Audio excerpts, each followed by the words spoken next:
Je raconte l'histoire qui se cache derrière cette personne.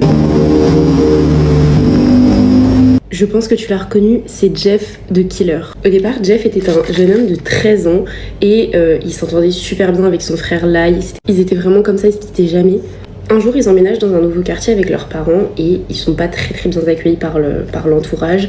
Ils se font tabasser. Et pour se défendre, Jeff les tabasse en retour, sauf que c'est son grand frère Lai qui prend et qui se fait arrêter pour cette bagarre. Et ça, il le vit très mal.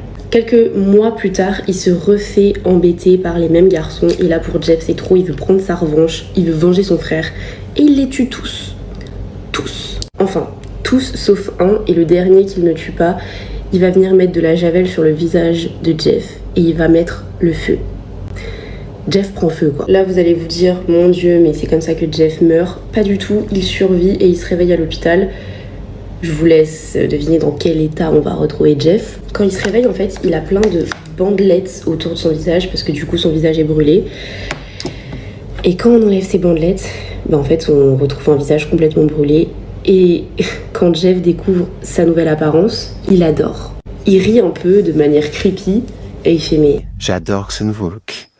Il rentre chez lui et là, Jeff commence complètement à dérailler. Et il tue ses parents.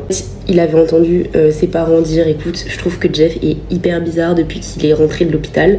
Ça lui a pas plu, il les a tués. Et bien sûr, il a fini par se tuer à son tour. Et suite à ça, on nous raconte que l'esprit de Jeff hante encore certaines villes et il est encore à la recherche de nouvelles proies. Donc faites attention à vous. Aujourd'hui, je te raconte